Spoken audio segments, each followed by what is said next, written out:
YouTube, Twitch, TikTok, wherever you're seeing this from, bro. It's me again. Yes, it's Showtime Yada again, bro. I'm coming with another reaction video, bro. Today, bro. Today. Let me find it. Hold on. I had this bitch pulled up, bro. Or did I? From Lil Baby? Maybe I never had it pulled up. Hold on. Okay, I do have it pulled up. Alright, bro. So let me play this ad for y'all. Let me play this, not for y'all, but let me play this ad real quick. See, I don't gotta see that shit. Alright, bro. So this is what we're gonna be reacting to today, man. As you can see, bro, why rappers keep dating the same women. Now, I know a lot of y'all probably have seen that these rappers just be passing around all these bitches, bro. They all be fucking the same hoes, bro. But I want to know, why do rappers keep dating the same women, though? Because they're in the same space? Maybe they know how to be quiet or some shit, you know what I'm saying? We're going to find out today, bro. Let's get it. Wait, no, we not.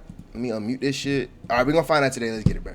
Rappers keep dating the same women. Same faces, same couples, same relationships popping up again and again. And this pattern shows up everywhere in the rap game. Even Drake and Future allegedly fell out after dealing with the same woman at one point. That's how small this circle really is. And here's the part nobody really breaks down. The dating pool in hip-hop is very tiny, like way smaller than people think. And to really show you what I mean, let me start this video off with a quick story. A couple years ago, I met this mid-level rapper. He had a Billboard charting record at the time and some decent buzz to his name. I met him backstage during one of his shows, and that was because a friend of mine had gotten invited and I just happened to be the plus one. So I'm backstage or whatever, there's a bunch of people there, right? The music is loud, etc. And then I noticed something really interesting. In the corner of the room, right, there's these three girls, two in red, one in black. And immediately, I actually recognized these women because I'd seen those exact same girls at another rapper show about like 6 months earlier. So I asked my friend, I'm like, hey bro, who are those three girls in the corner? And then he looks at me and says, bro, they're just a part of the circle. At that point, I didn't really need to ask anything else. And for anybody who's confused, he was basically telling me they're regulars. They move around the whole industry. And that's just one real life example of this entire conversation. Once you really start paying attention, you realize rappers aren't dating from the whole world. They're dating from the same circles over and over. I'm talking same faces, same rooms, same rotation, just behind different doors. Now let's talk about some of those very popular faces in hip hop. Because if you've been anywhere near hip-hop culture or even hip-hop adjacent, oh dear God, bro. You might recognize at least one of the women on the screen right now. Let's start with the one to the left. You might recognize at least one of the women on the screen right now. Let's start with the one to the left, and that is Selena Powell, the self-proclaimed industry thought. I did say self-proclaimed, okay? Selena has built a career off of exposing rappers, finessing situations, turning private moments into clout, and she's taken pride in all this. This is her forte, like this is what she does. And then we have Ruby Rose, someone who got her first big break through dating Playboy Cardi. She rode that momentum very nicely, got connected to the right people, and before you know it, she popped up in the Bad and Bougie music video. Takeoff left off, Bad and Bougie, RP to Takeoff. From there, Ruby Rose became a recognized face in the industry. She's dated several rappers in the game, built a massive IG presence, dropped music, launched an OnlyFans account. Now Ruby is interesting because she really understood the environment very early on and turned visibility into a business model. And unlike a lot of the women who got caught up in a game, Ruby caught on to the game early and capitalized off of all of it, securing her own bag in the process. You gotta respect it. And then there's India Love, someone who didn't just pop up on Instagram like most people think. India actually first popped off on Tumblr. Bro, I'm reacting to why rappers keep dating the same women. Back during that whole, aesthetic edits, it girl era, she built a serious following there before Instagram during that whole pop up on Instagram in the process. You gotta respect it. And then there's India Love, someone who didn't just pop up on Instagram like most people think. India actually first popped off on Tumblr. Back during that whole, aesthetic edits, it girl era, she built a serious following there before Instagram even became the move. And then after that, she picked up even more attention through reality TV and early IG culture. So by the time Instagram blew up, she was already a known face and slid right into that OG IG baddie / model, whatever you want to call it, right, lane. So she's been in the mix for over a decade, and her first major mainstream moment came from her relationship with the game. At the time, she was 18 and he was 35. 35? I know. That's crazy. It's crazy. Like 35? I know. So how? 35? Yeah. And from that point forward, she's basically been connected to the same circle ever since. Last but definitely not least, we got Brittany Renner. She's another woman who's been in the mix for years. And yeah, she's mostly known for finessing the athletes, but she's been around the rap world as well. She dated Lil Uzi Vert actually way back, and she was even married to Kevin Gates for like 2 business days. Yeah, that shit now was all crazy. of these women are basically the faces everybody recognize when people talk about the women who've been connected to the industry's biggest rappers for years. But here's the thing, this whole pattern, this rotation, this ecosystem, it didn't start with these women. Before the IG models, before the industry girl even became a term, it all started with one woman, a big throwback, a name from the blog era a lot of y'all will probably recognize, Kat Stacks. I'm Kat Stacks.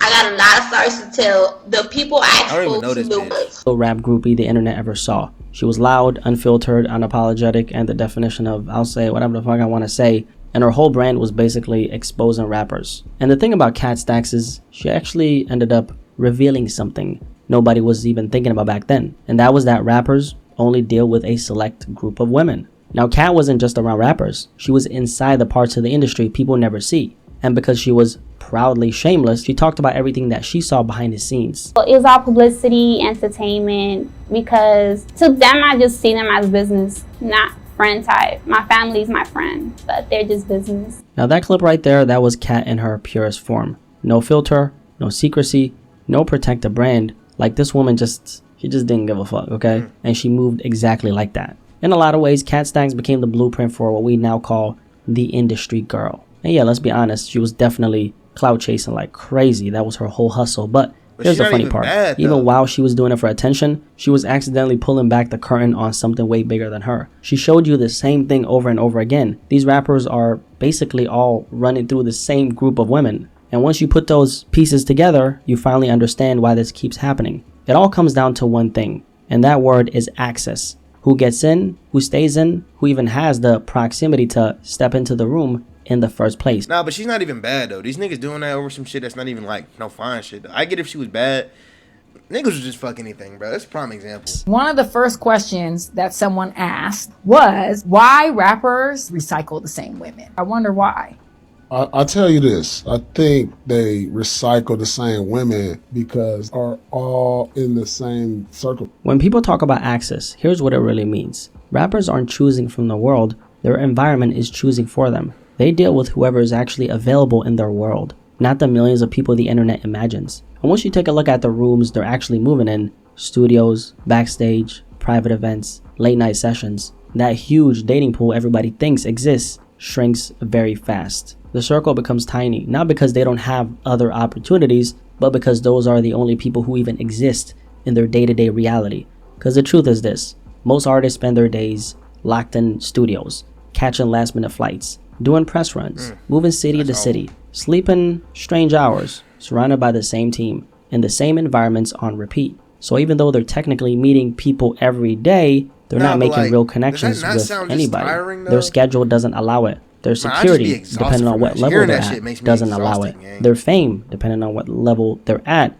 doesn't allow it. So naturally, they end up dating the people who are already in the mix, already in those rooms, already accustomed to their lifestyle. And once you understand that, the whole question of why do all these rappers date the same women starts making a lot more sense. And here's the thing. This whole dating ecosystem they're in, it's basically one big recommendation loop. Because most of these dudes are not best friends, but they all move in the same exact circles. In other words, they're doing shows together, which means they're backstage together. They're at the same studio sessions. They share the same promoters, security, videographers. They hit the same clubs and the same after parties. And what happens is this. Once a woman gets close to one rapper or is even seen around him, her name automatically travels through that whole network. Yeah, she been around the homies. Yeah, she's solid. Yo, she a little crazy, but so that's she's low-key their goal, bro. As long as I'm seen with this nigga, bro, hopefully a whole bunch of other niggas will try and choose me. That's how this shit goes, bro. That's what I'm trying to figure out, bro.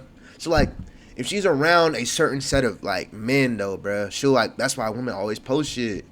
Because they hoping to get chose up. They trying to choose up, gang. And find somebody, like, kind of, like, better than you or even in just in the same circle.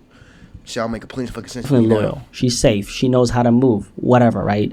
That's the recommendation loop. It's not organized, it's just how the industry operates. So when a woman enters that world, she's not just dating one rapper, she's basically introduced to the whole gang by default. Because once you're in that circle, you're accessible to everybody inside that world. To them, she's the safe option. Not the best option, not the baddest option, far from, because a lot of the fans be way badder than these industry women, right? That's another conversation. Yeah. She's just the familiar one. And yes, it's very transactional in most cases, but nobody looks at it like that. Because at the end of the day, these are all grown adults coming together, knowing what it is, and they're all benefiting from it somehow. So it's really just the unspoken system that's been a part of hip hop forever. Now let me give you guys a clear example of what I mean. Y'all know Sexyy Red, right? Of course you do. Now before Sexyy Red blew up, she wasn't living this superstar lifestyle. On one interview with Sean Cotton from Say Cheese, she talked about having like $30 in her pocket back then. She was broke, she was grinding, she was trying to figure things out. And here's the interesting part, right? Before Sexyy Red became popular, she was already spending a lot of time in Chicago, specifically around rapper FBG Duck, who was popping in Chicago before he got killed in 2020. You met FBG Duck before he passed, and you traveled to Chicago to meet. Was it to meet him specifically? No, it was to shoot my video. And this footage of Sexyy Red being around FBG Duck and a bunch of other people somewhere, I don't know where this is. This footage popped up when Sexyy Red started blowing up. What's your rap name? I don't know yet. Song with Red though. Now I'm not saying that anything happened between them. That's none of my business. Like generally, I don't even care, right? The point is this. She was already inside that environment. She was already around that circle. She already had proximity to the culture before she ever had a name in the game. Damn. Even after that, Sexyy Red was allegedly connected to Chief Keef at one point, and I'm pretty sure they were dating. I'm pretty sure, but it's another conversation, right? Again, same circle, same ecosystem, same route to visibility. Sexyy Red didn't pop out of nowhere. She was already moving through the exact rooms that eventually pulled her into the industry.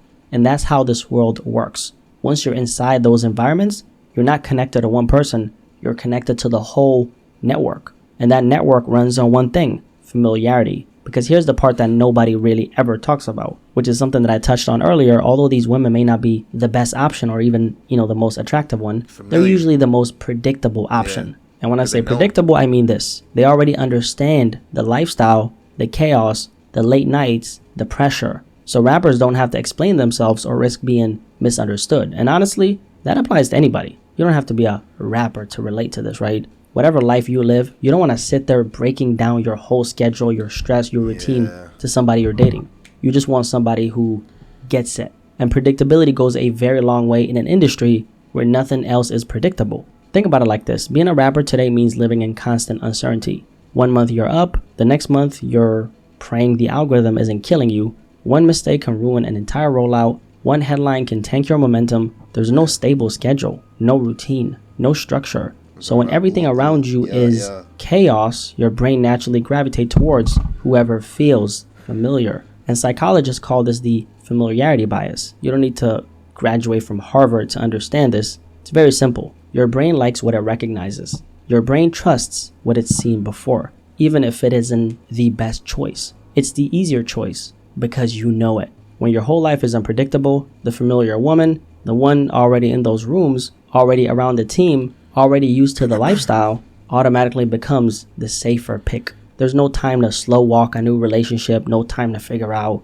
who's real and who's clout chasing. So the people already in that circle, the faces they've seen or watched move in that environment, either on social media or in real life, end up becoming the safer choice by default. I remember something Tupac said back in the 90s. He spoke about this exact topic in one of his records. The song is called All About You. And the hook goes, every city we go, every video, I see the same hoes. And at the end of the song, Snoop Dogg jokes about flipping through different music videos and seeing the same exact women in every single one. So they've been talking about this for decades. The only difference now is that the internet made it impossible to miss. Social media amplifies everything. Who's dating who popped out with who unfollowed who. And that pattern becomes a form of promotion in itself, because when two recognizable names link up, it's not just a relationship, it's a headline, it's a storyline. It's free marketing on both sides. The circle didn't get smaller, the visibility just got louder. And that's thanks to social media. At the end of the day, it all comes down to proximity. When the same 5 people are in the same rooms,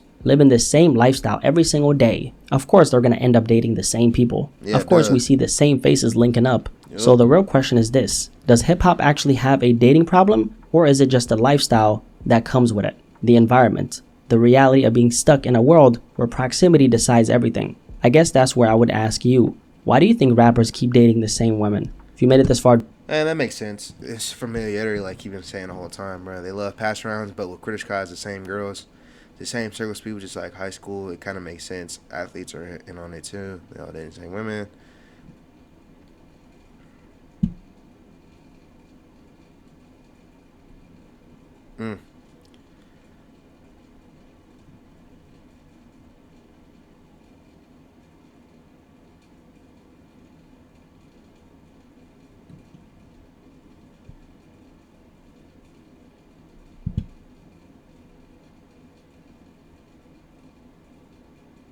It is sad, bro.